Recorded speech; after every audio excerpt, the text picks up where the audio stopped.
One great way to practice your rhythm is to take some sheet music and chart out the rhythm in the measures. What do you have for me today? Ideally, you should learn rhythm first, or the very basics of it, because to do this, you really need to know how that works. So I'm just going to do Good Morning to You really quick to show you how to do this and basically how it's going to help you. So what you want to do is you want to write out the beats for each measure. And we are at 3/4, meaning that we got 3 beats in each, that can fit in each measure. However, this first one's a weird one because it's a pickup measure all on its own. And if you know anything about pickup measures, that's beat 3. And you got beats 1, 2, 3, 1, 2, 3, 1, 2, 3. Now this one's like a pretty easy example, but I can already show you how this is going to help you. First of all, this is going to get used to counting 3, 1, 2, 3, 1, 2, 3, 1, 2, 3, 1, 2, 3, 1, 2, 3, 1, 2. And that is actually a useful skill when learning how to play, or when playing piano. You should actually be counting in your head or even out loud if you want while you're playing, because it really helps make sure you're on the right beat, you're holding the things for the right amount, so on and so forth. Another way this is writing the beats is going to help you is it helps you line up where the right hand and left hand hit. So right here, you know that the left hand hits on beat 1. You're holding beat 1 because you got a half note. On beat 2, you hit this one, and beat 3. So you can see how they kind of line up vertically now, and that actually makes it a lot easier. At least for me, when I was first learning rhythm, it made it a lot easier to visualize rhythm as I got more and more practice writing down the rhythms. Now, what you should do is challenge yourself though. So say you're super good at counting in 3/4, you know all the basic rhythms. Well, what you want to do is you want to go and you want to find a piece until you find something that you don't know, because that will give you some extra practice, counting. So like right here, for example, that one's a little bit different than what we've counted. So I already know how to count this, 1, 2, and 3. And then I know that hits on beat 4. So that even here, it helps me line up the beats because I got bum, bump, bump, bum, bump, bump. You know that hits on beat 4, and it's easier to visualize it that way. So a great practice thing is to just take your music, write down the beats. You should be doing that anyways. Let's get on to number 2, which is a little less obvious. Not quite my tempo. It's all good. No worries. Here we go. Okay, this one is called Randomizer.com. And what it does, believe it or not, is it gives you a random rhythm to practice. But let's take a look. It's a little bit more to it than that.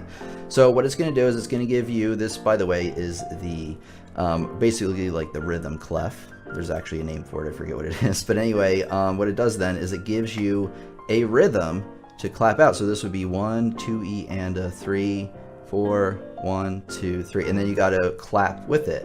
Now, the great thing about it is they didn't have this before, is that there's a playback feature. So you click this, it has like a metronome that counts out, and then you basically clap along with a playback track, which is amazing because that's pretty much the only way you're going to be able to check your accuracy on these. But this, as I'm trying to say, is great practice for getting a variety of rhythms really quickly, maybe ones you haven't seen before. And you just click and it creates a new one for you. You can even start a metronome so it counts off the beats, and then you can clap along just with that if you want. Now, one thing I said is that you can even find rhythms that you're not used to. But what I recommend at first is you click on the settings menu up here. Then what you want to do, or if you're paying attention, is you only want to click on things that you know about first. So you want to click on, maybe if you know your whole notes, half notes, quarter notes, you click on those, click on those, click on those. If you haven't learned about these mixed rhythms yet, there's no point in adding them in right now because you're probably not going to be able to clap them correctly. So learn like how 16th notes work on their own, and then practice them over here. This is called rhythmrandomizer.net. I'm going to put a link in the description just for you. Let's take a look at the next one, which actually is super duper important. Story time, everybody. Let's have some fun. So when I was in music school, one of the first days I come in and Van Stiefel was there. He was the professor. I probably shouldn't have said his name, but Van Stiefel was there, and he goes, "All right, everybody, I'm going to play a rhythm. Actually, I'm going to play this song." Bruh. He played a song. And he's like, I'm gonna play this song and you're gonna have to write it down. And I was like, what? Like, you can do that? But specifically what he wanted us to do is write down the rhythm of the stuff that he was playing. So he would play, you know, say something like For Elise.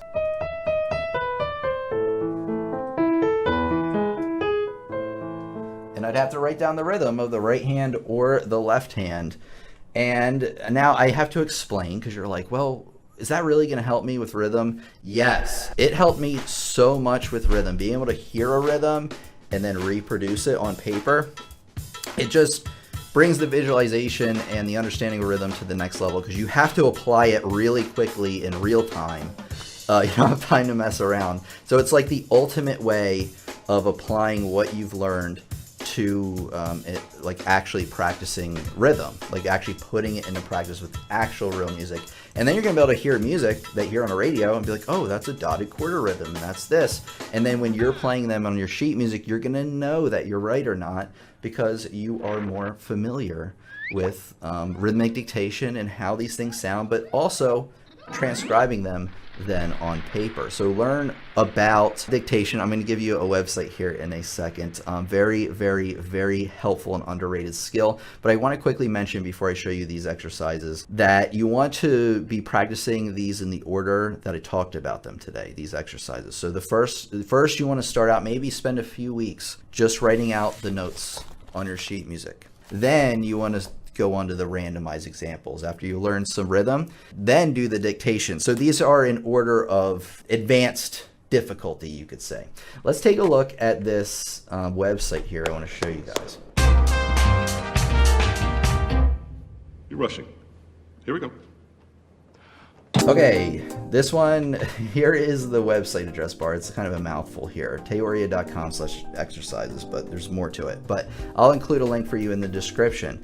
But this website is very helpful, and it's very helpful because it helps you practice rhythm. So if you take a look here at the options, obviously you only want to click on things you know. So if you don't know about 6/8, 9/8, 12/8, please don't click on it. You know, just click all stuff that you're not familiar with. Then you want to click your tempo, which is how fast. So if you're just starting out, you probably want to stick to adagio, which is pretty slow. And then what it does, I don't know if you guys can hear that or not, it just played a rhythm. It was a flute sound, and then I would have to reproduce that rhythm. I actually wasn't paying attention to it, but anyway, you can listen to it again right here and take as many times as you want. This one's cool because if you get it wrong, they actually tell you like, hey, you messed up right here, here, and here. So I do like this one because it gives you a little bit more information on whether you're right or whether you're wrong.